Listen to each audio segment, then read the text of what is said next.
Leader of the third party.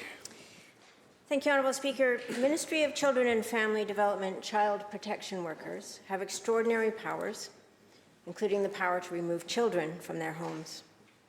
Worryingly, despite this extraordinary power, there is no external oversight or regulation of MCFD child protection workers. My question is to the Minister of Children and Families. What is the Minister doing to ensure that the power is used responsibly, that practice standards are being adhered to, that legislation is being followed, and that there is an appropriate and timely level of oversight of decisions related to the removal of children from their parents?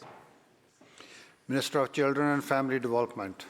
Thank you, Mr. Speaker, and I thank the member for her question.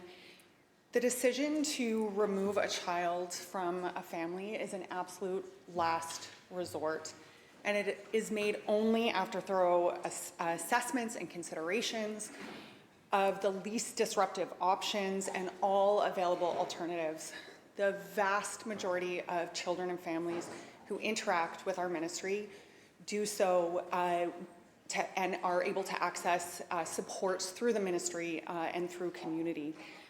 Mr. Speaker, when a child needs to be removed from their home, it is an absolute last resort.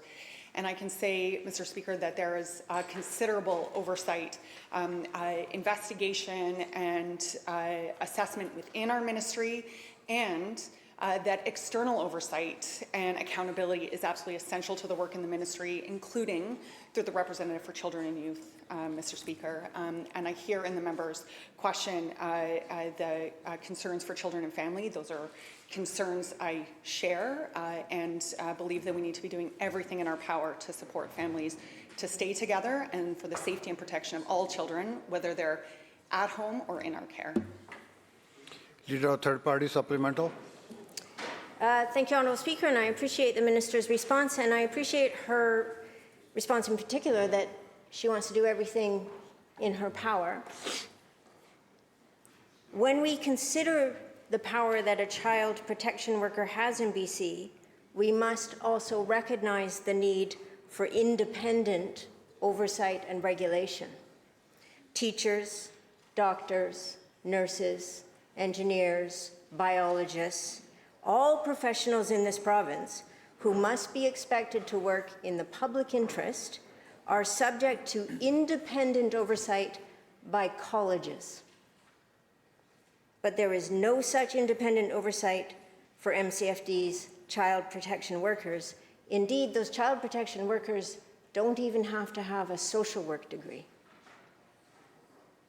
My question is to the Minister of Children and Families.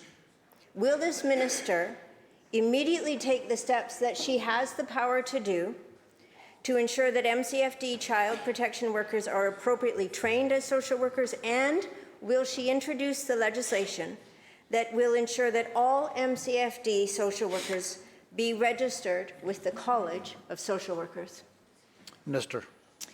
Thank you, Mr. Speaker, and thank you to the member for the question. Frontline staff are vital to the work of the ministry, absolutely, when it comes to child protection, but all across the ministry. Mr. Speaker, I share the member's belief in the importance of accountability, oversight, also of quality and inclusion and access, Mr. Speaker, when it comes to our frontline workers.